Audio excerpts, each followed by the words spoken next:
A little over a month ago, I participated in my first marathon, and I was so nervous to run a marathon and more so like have to do a video about not finishing. I didn't know what I would do or what I would say. So thank God I finished.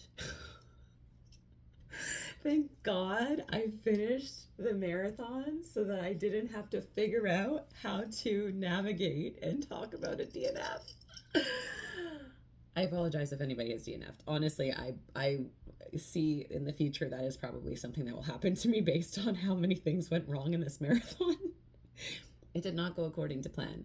And yet, other things of this marathon went way better than I had ever imagined that they would. So it's like I have this balance board of the things that I had hoped that I had trained enough of proved to not be true. But the things that I had thought that I would struggle with the most were not even an issue. In fact, they were probably my saviors of the entire thing. So this is what happens when you're new to things. This is what happens when you're new to anything, but especially sport. I know with time and maturity in the sport itself, in endurance, I will navigate these things a lot better and I'll be able to predict a lot better. And yet, I just am such a newbie. I'm such a noob. Also, that starter, my boyfriend had showed me somebody that did that with their Ironman, and I thought it was really funny. So I hope you enjoyed that. I hope you enjoyed it. Quick, just note, this has taken me way longer than it should have to actually do this video itself. I spent so much time and energy on the marathon, and I traveled for the marathon as well, that when it finished, I reprioritized the things that I had put off. So I own my own business. I had put off all of the extras to that business for when I was finished, like marketing and taking on new people and clients, and I had put off a lot of hangouts with friends and family and all of these things. And if you're in sport and you've been in prep, you know how much time dedication it takes and how structured you have to be in a schedule for it to make these things happen, to actually get the most out of it. And so I had made an assumption that anybody that watches me on here follows me on Instagram. And so I did do updates on Instagram, but if you don't follow me on Instagram, then you were waiting for here, and the way that I finished might have made you think that I was disappointed. I got a few messages about that. Some were like private and some were not. And I just want to say, like, thank you for reaching out. And I'm so sorry that this has taken so long. Yeah, again, I assumed that people followed me on social media. So this is where I'm at. I'm now making the video. I'm super stoked about it. Let's chat this marathon. Just to be clear, so in my training videos, as you can see on my page, I had trained for a 4-hour marathon. I actually did a training program dedicated to that. And I would say I was able to complete like 90% of that training program. The summer was really hard to do that with events and family things that were going on that I could not miss. But I was able to find a way to make it happen, which was really exciting for me. I love prep. I need to be out of prep for a bit. I've been in a prep for a bodybuilding competition right before this, and then I went into a marathon prep right after that, into another marathon prep. So, yeah, it's a lot. And you might think, why did you go into 2 marathon preps? I started distance running for the first time this year, and I had planned originally to run the BMO Marathon in Vancouver in May. We didn't get our registration in time, so then we decided to prep for the Victoria Marathon, which was in October, which is the one that I ran. And basically, my original goal was just to finish in 5 hours, and then I decided if I was going to go into second prep, it would be 4 hours, and here we are, 4:22 finish. Let's go. Let's go. There were so many things that went wrong. So many things that went wrong and so many things that went right. The things that went wrong, this is going to rattle the whole time, so I'm going to take it off. But it's here, just to be clear. My medal is here. I got diarrhea twice. I almost got hit by a deer. My quad on my one side went into like an electrical pain. It felt like somebody electrocuted my very specific one quad muscle, which I'll show you which one it is. It was not one that I've ever had an issue with either, but it is on the same side that I've had issues with my quad on. So surprising, but not surprising at the same time. And then just due to overcompensation, my left glute ended up seizing up as well and cramping several times. So I was just having a very great time with those things. Now, with that being said, my mindset was insane. Like I still have not grasped how I had such a good mindset and how I'm feeling so good right now. I just cannot. I feel like somebody just gifted me the best headspace day of my life. Like I don't, it's never happened in that way for any other sport that I've been in, for any other thing that I've done. It has never been so positive the entire time, even when things are going horribly wrong, even when I was in extreme pain, even like it was just magic. And I have no idea how that happened. I know I practice these things, right? And I work on myself and I do all of this stuff, but like to have it be that way the entire time was something that I have never experienced before. And I can't state how proud I am of that, like how excited I am about that. And so I think maybe that's why I don't face that disappointment. Like I'm not feeling that disappointment factor in myself for not being able to achieve this really intense goal that I put on myself in my prep for this marathon itself. Now, the people that I ran the marathon with know that my A goal for the marathon when I actually was like prepping for the Victoria Marathon was a 4:25. And the reason it was a 4:25 was because my favorite distance female runner, Sally McRae, her first marathon was a 4:25. She started distance running in her 30s. She is like the most incredible human being. She is unlike any person I have ever watched ever. I'm so inspired by her, and I've been watching her for so long. And so for me, starting distance running for the first time in my 30s, running my first marathon, all I wanted was to emulate her. I don't know why. It just was. That was what I wanted more than anything. And it wasn't to be a cop out, because my B goal was, if it was just going super well and I was running it really, I knew that it was going to be fine and I was able to carry out a 4-hour marathon, I was going to do it. That was my B goal. It was like, no, if this is like all the conditions are right and all systems are a go and we're feeling groovy, I'm in. I'm so in for doing that and challenging myself. And it wasn't without trying. Like I wasn't going to just go and be like, okay, well, I'm just going to run a 4:25. I was literally showing up to run in whatever way my body was going to let me. That's what my brain was saying to me. That's what my mindset was for this entire course. This was what my mindset was for the entire marathon. It was whatever my body will allow me to do, we're going to do that. And if that means running it fast, then we're going to run it fast. If we're not going to be able to do that, then we're going to pull back. If we're going to have to walk, then we're going to walk, run. If we're going to, whatever that might mean, however we need to navigate it, I'm going to be here with my body and I'm going to do it in the way that my body allows me to. And that really benefited me because it wasn't like I was attached to either of them. I was open to the possibilities of anything happening. My C goal being finish the marathon. Like whatever you get, just finish, please finish it.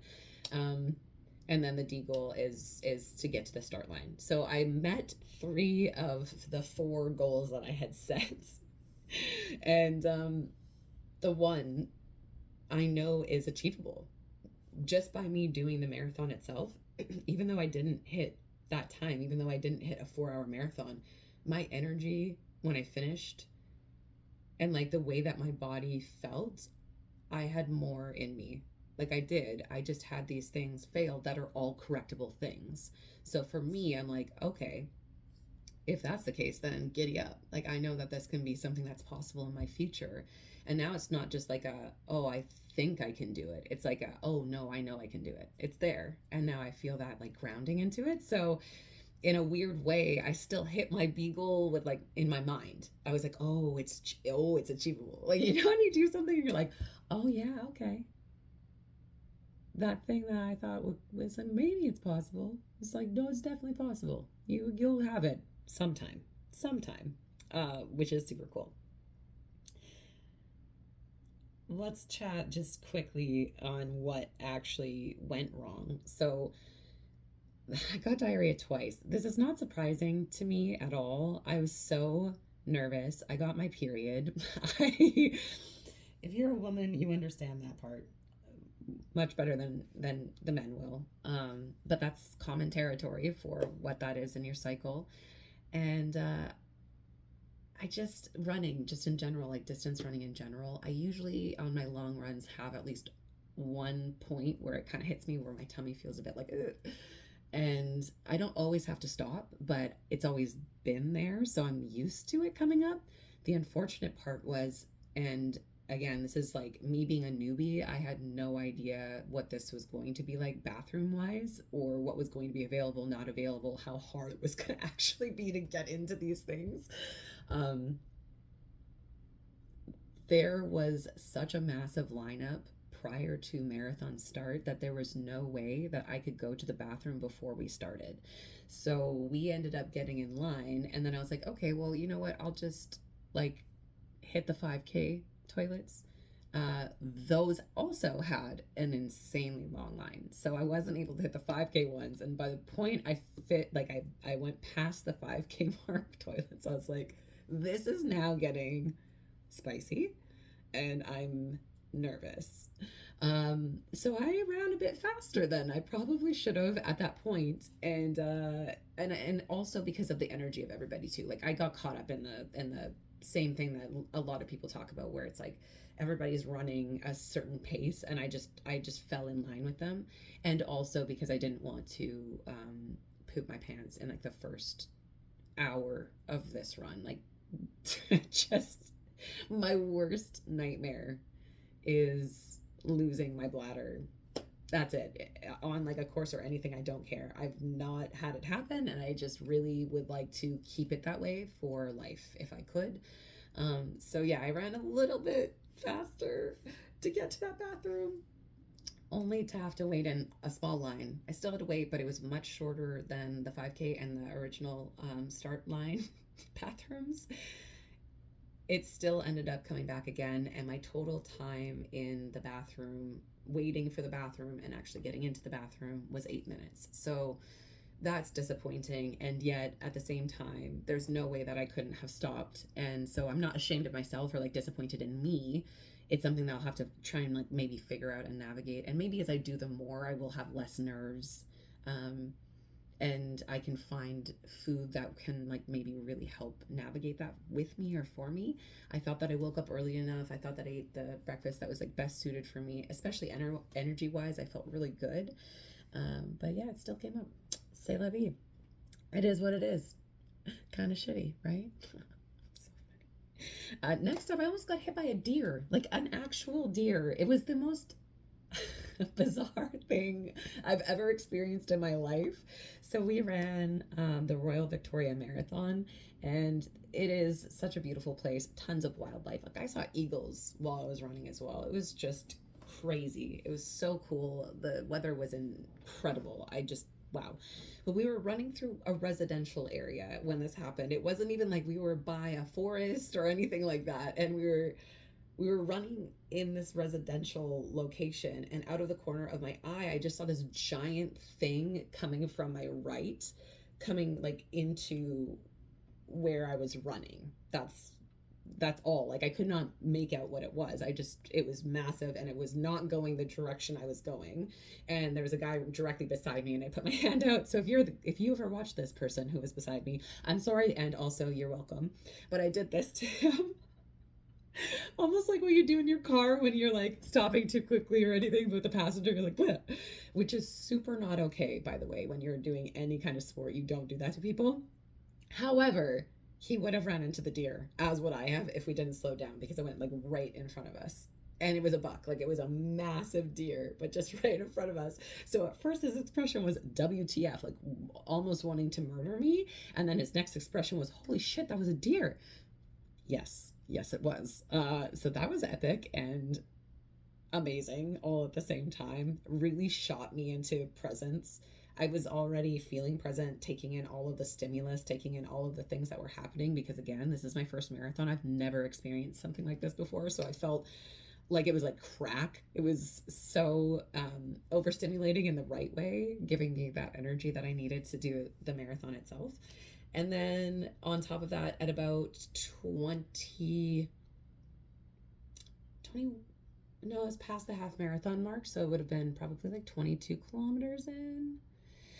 My right quad, and I'm going to stand for this. So you have 4 quads, obviously. This guy here, this top smaller quad piece, that quad ended up feeling like, just in that specific quad muscle, like a sharp electrical pain. Not quite like a contraction pain. Like I have this in my abdomen sometimes as well. It's not as intense as that, but to the point where it was like my quad might actually not work if I push that. I don't know how to quite explain it. If somebody else has experienced it, like hit me up, please. I would love to talk about it. But it was on the downhill, which is really disappointing because on the downhills was my idea. If you don't know the Victoria Marathon, it's hilly the whole time. There's no let up. So there's like very minimal flat. Most of it is up and down, up and down, up and down. And my idea had been that once I got to a certain point, I knew that I'd have natural fatigue. And I would end up climbing slower, which is pretty natural when you're new to all of this. But I would make up time on the downhill.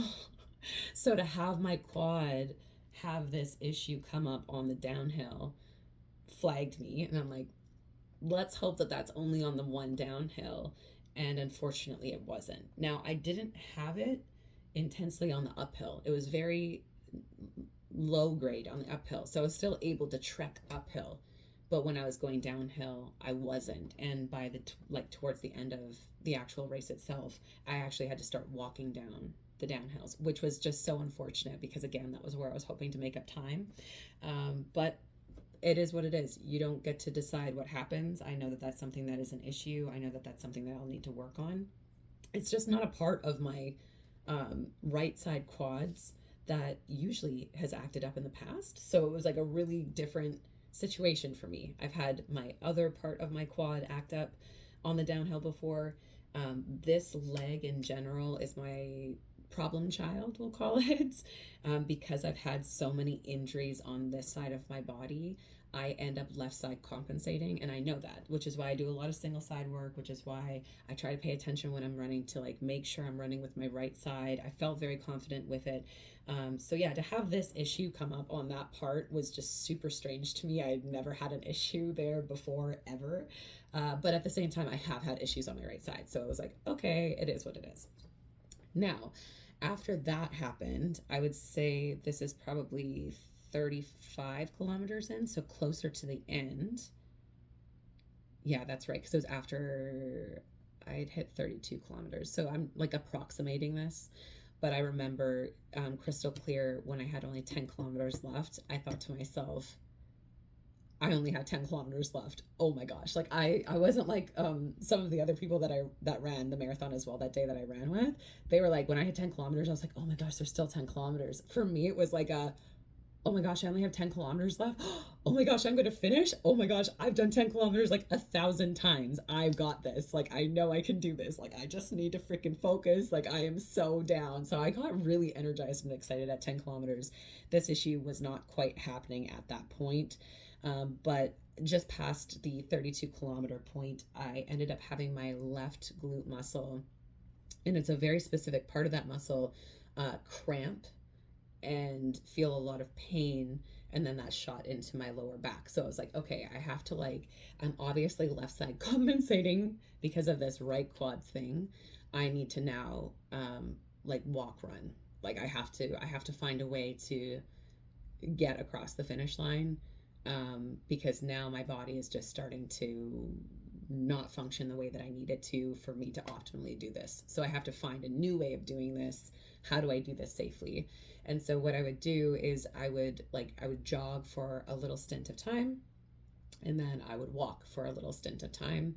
And I chose to try to jog until I got to water stations. And then at the water stations, walk, grab some water and electrolytes, throw them back, throw them out, and then jog again until the next one, because there's more and more towards the end, which I did not know was the case until I was running this, which was awesome.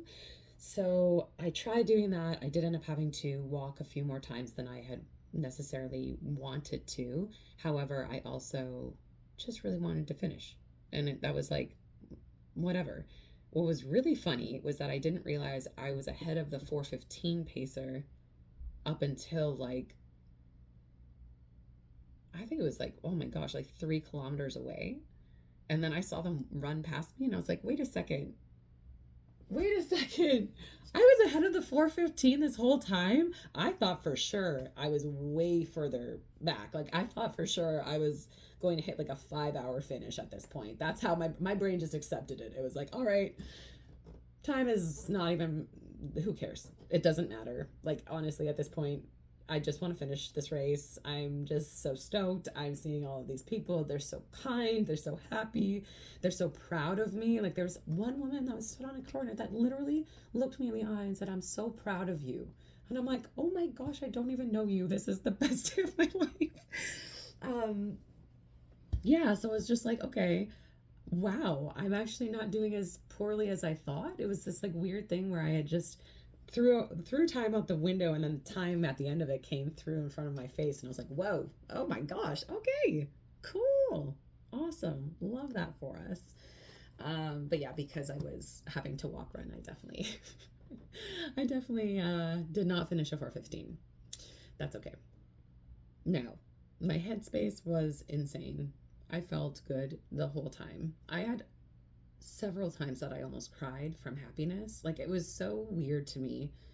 Um, because I think if you watched my previous video prior to running, I really wanted to be able to find joy in my first marathon. I really did. It's important to me, especially for firsts. I feel like through time and history, previous to this, I've really just tried to get through it. Like it's like zone out and just push. Like that's my mentality with sport, and it has been for so long. And it just brought so much shame and disappointment into my life throughout history and time that I'm trying so hard to rejig that for myself. So I really do want to participate and be present in what I'm accomplishing. And so the mentality of just like zone out and get it done, I mean, I would have missed most of that marathon if I had done that. And I'm also not entirely sure I would have been able to navigate and strategize and get myself across the finish line if I wasn't present. I don't know. Maybe angels were with me and they were like, hey, you have to be present right now because lots of things are going to happen to you. I don't know how that works. In any case, something happened in the best way possible for me. And it just made this like whole experience so special. I'm going to cry. It made the whole experience so special. Reading all the signs. I mean, I high-fived every person that was giving free high fives. I was so excited. I was like, these people are so funny. They're awesome. Kids were dancing, like, just like cheering. I don't know. I was so, even when things were going wrong, even when I saw things going wrong for other people, to be like watching them still push and do this like really intense and hard are the same thing, but whatever, you get what I mean, like this intense thing. And I was just immersed in a whole bunch of people doing that together. Like it's just, I am so used to doing hard things alone. Like I'm so used to going to the gym by myself. I'm so used to prepping and running and doing my distance runs and my training runs alone. I'm so used to being by myself and having to navigate the hard things, that being with other people in the hard things and doing it as like this massive group of people who were all facing similar things, it felt so cool. I don't know. It felt so cool. And my friends got like photos and videos of me at the end of the marathon, and I was smiling. And I'm gonna be honest, I don't think I ever stopped smiling. Like I think I was smiling the whole time I was running. I don't remember. I remember clearly thinking to myself a few times, being like, remember to smile. And then I was like, wait, I'm already smiling. Remember to smile. Wait, I'm already smiling. Like I didn't have to remember, I just was. And it was so cool. It was so cool and so special. So the exciting part of this is that I know I can run a faster marathon now. And also I know that I can run a marathon now. And also I know that all of the things that went wrong for me are all correctable. Like it's not like I actually could not run the marathon, and it's not like my energy was zonked and it was something else entirely, or that I got injured, or that I ended up hating it. I mean, that would be worst case scenario I think for me. Injury I can live through, but if I ended up hating it, that would really suck. That would have really sucked to have put so much time into learning how to run distance only to hate it.